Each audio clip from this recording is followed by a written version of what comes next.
Assalamualaikum warahmatullahi wabarakatuh. Hello my student, how are you today? Welcome back again with Miss Najla in Biology. Kita masuk pada Mid 5. Kita akan membahas, mereview ulang, dan mengingat mengenai sistem sirkulasi. Nah, di dalam sistem sirkulasi, kita akan membahas mengenai yang namanya darah. Oke, kita lanjut pada tampilan slide Miss PPT berikut ini. Apakah peranan jantung dan darah dalam tubuh manusia? Bagaimana hubungan kerja fungsional antara keduanya? Mari kita saksikan bersama-sama.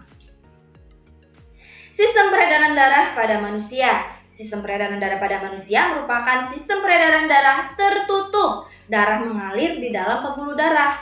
Dan sistem peredaran darah ganda. Darahnya itu mengalir 2 kali melewati jantung dalam sekali peredaran. Fungsi sistem peredaran darah, yang pertama sebagai transportasi, yang kedua penjaga suhu tubuh, kemudian pelindungan dan penyangga. Darah merupakan jaringan ikat khusus yang terdiri atas sel-sel darah, keping darah, dan matriks yang terbentuk berupa cairan atau plasma. Karakteristiknya, kalian bisa lihat ya, volume darah itu beredar 8% dari berat badan. Warna merah terang hingga merah kebiruan. pH-nya itu kurang lebih 7,35 sampai 7,45. Komponen penyusun darah yang pertama itu ada plasma darah, sel darah atau eritrosit, kemudian sel darah merah atau kemudian sel darah putih atau leukosit.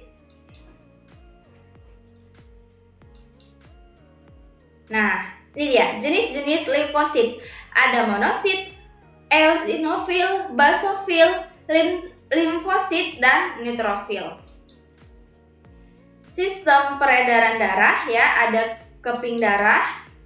Di sini kalian bisa mengetahui bagaimana mekanisme pembekuan darah itu sendiri, prosesnya seperti apa, kemudian faktor-faktor pembekuan darah itu apa.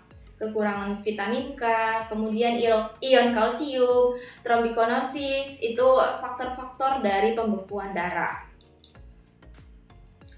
Nah, kalau kita berbicara tentang sistem peredaran darah, berarti kita akan membahas mengenai golongan darah.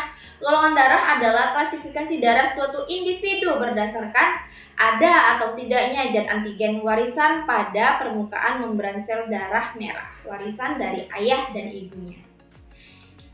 Oke, di sini ada penggolongan darah yang pertama dari AB0. Ada darah sistem resus, ya, dan banyak lainnya. Oke, kalian dapat mengulang kembali PPT Miss ini untuk lebih jelasnya, dan kita lanjutkan pembelajaran kita di Google Classroom. See you next time. Assalamualaikum warahmatullahi wabarakatuh. Bye.